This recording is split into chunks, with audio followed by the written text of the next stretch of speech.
Hi viewers, welcome to the 424 Soccer Channel. Today was match day 9.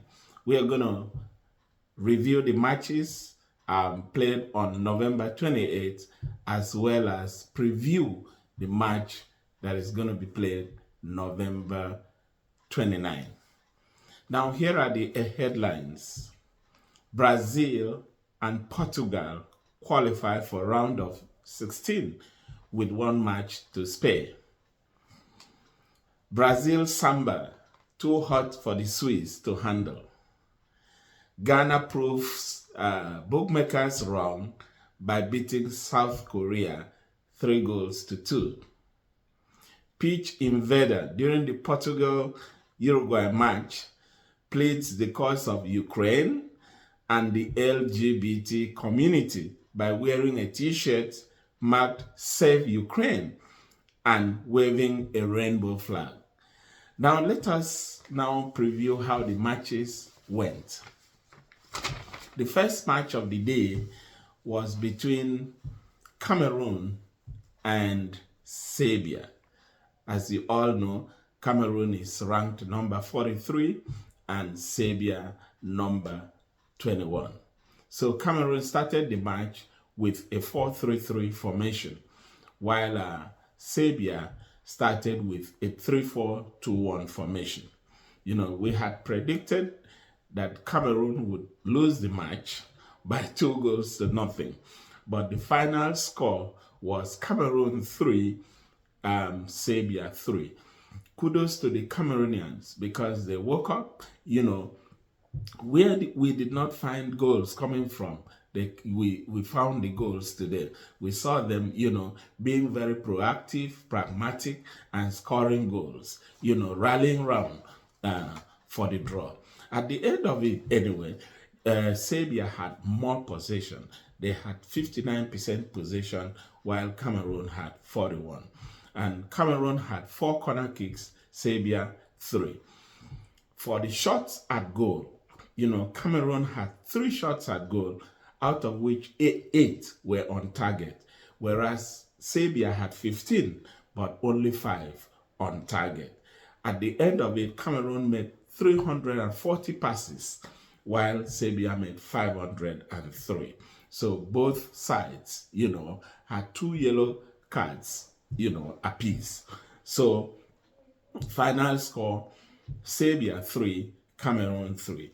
Then came the match between South Korea and Ghana. Ghana ranked number 61. In short, Ghana is the least ranked team in the 2002 World Cup. Of all the teams in the World Cup, Ghana is the lowest ranked team. So whereas South Korea is ranked 28, based on this ranking, we had predicted South Korea to win, but it didn't turn out that way. At the end of it, Ghana scored 3 goals to South Korea's 2. You know, although South Korea had more possession of the ball, they had 63% possession of the ball, and they had more corner kicks, 12 in all to 5 from Ghana. South Korea had 22 shots at goal with 7 on target.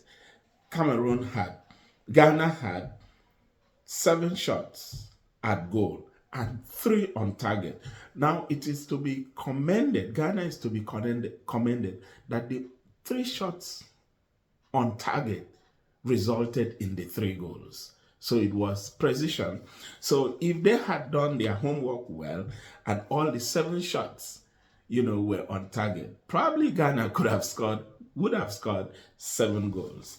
All right, that is anyway on the light side of it. So South Korea made 528 passes to Ghana's 320.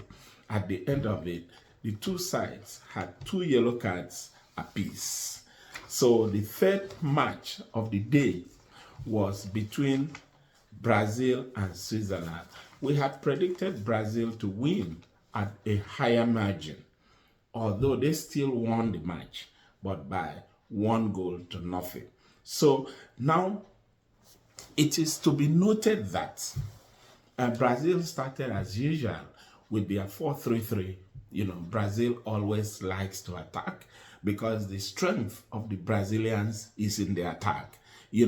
So they always attack. And in football, the best form of defense is attack, because if somebody, is right in front of you, cannot score. It is only when somebody invades or penetrates your defense that it can result in a goal. So the Brazilians know that law, in football, that the first, law of defense is attack.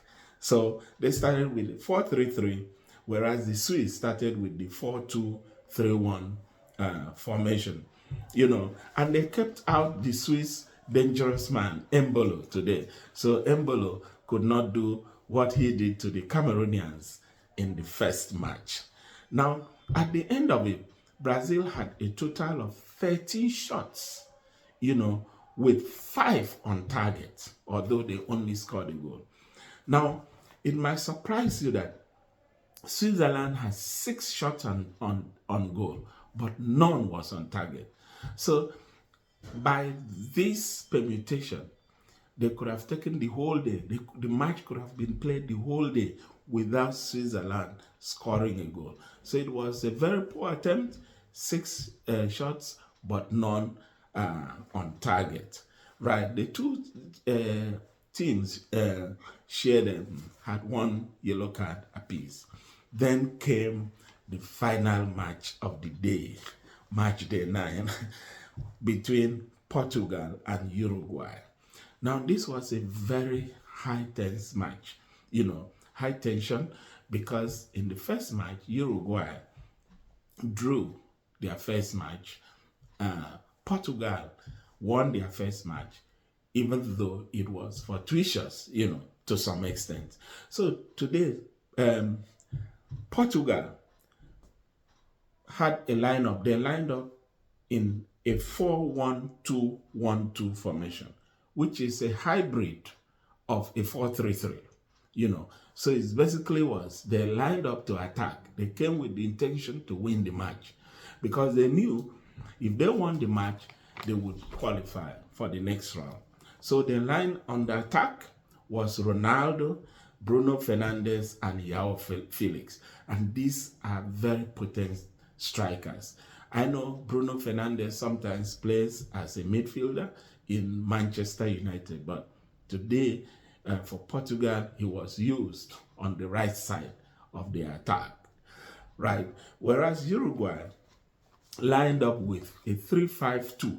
The Uruguay, the intention was to control the midfield, because some coaches believe that if you win the midfield, you win the match. All right. So they lined up with 5 in the midfield, and 2 in the attack. The attackers were Edinson Cavani and Darwin Núñez, who plays for Liverpool FC in the English Premier League. So at the end of it, at full time, Brazil scored 2-0. So I'm sorry, Portugal scored 2 goals. I think I'm obsessed with Brazil. So Portugal scored 2-0 of Uruguay. So the final match ended with Portugal having 602 passes to 402 passes from Uruguay. Now, let us look at match day 10. Now, the heat is getting hotter, because tomorrow starts the last group matches. So the last group matches starts tomorrow. So Group A and Group B will be playing their last group matches. And so to avoid any trading or any misgivings, all the group matches will be played in each group will be played at the same time. So tomorrow, all the Group A matches will be played at 10 a.m. Eastern Standard Time between Ecuador and Senegal, Netherlands versus Qatar. That is in Group A. And when we move to Group B, all the matches will be played at 2 p.m. at the same time between Iran, United States, Wales, England. Let us see how the final matches will go.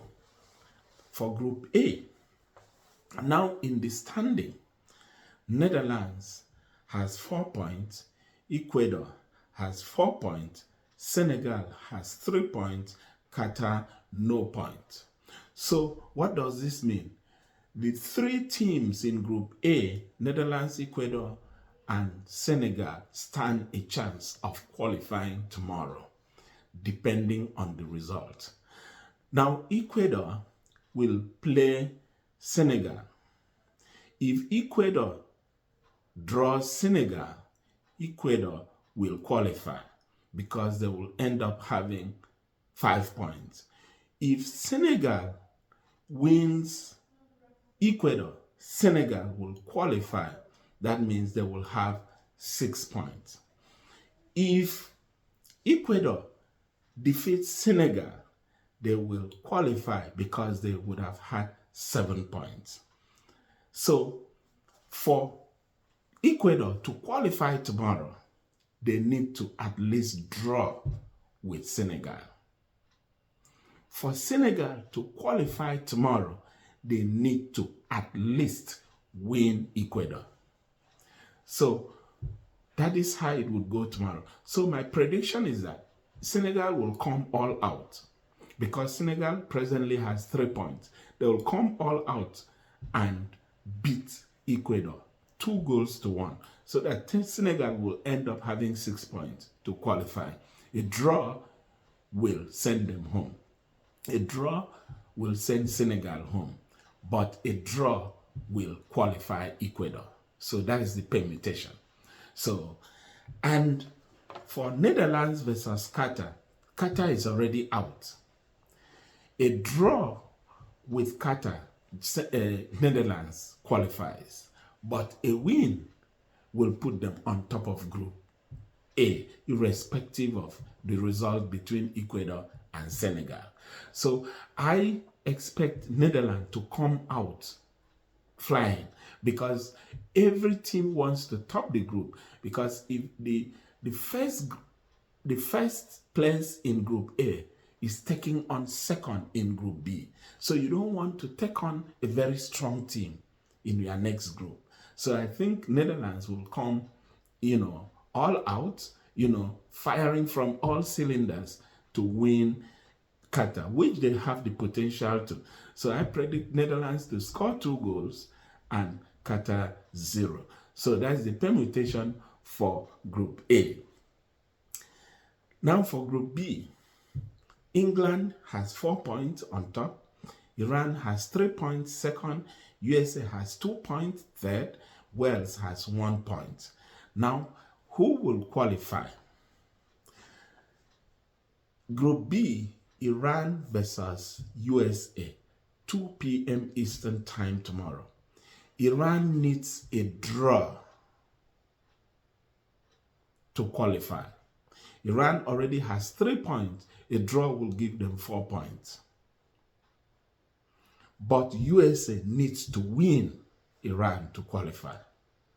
So because of that, I see USA coming all out, firing from all cylinders, because it's all or nothing for USA. If they draw, they are out. They are coming home. If they lose, they are coming home. The only way for USA to advance tomorrow is beating Iran. So they will fire from all cylinders. So expect USA to beat Iran tomorrow by 1-0. Iran is expected to draw to qualify. So Iran will do all the defending and then only waiting for counterattacks. So I see Iran waiting on counterattacks other than really being proactive. Then for Wales versus England, Wales needs to win by 5 goals to nothing because they only have 1 point. If they win England, they will now have 4 points. But they need to win by 5 goals to nothing because England has a +4. England has +4 goals difference. So they need to go into the negative, even with the 4 points to be sent home. Or to even, no, not to be sent home, to be the second in the group. So if Wales wins England by 5 goals to nothing, which cannot happen tomorrow, can't bet anything, yeah, that is only when Wales will qualify. Then England only needs a draw to qualify tomorrow. But England would want to top the group.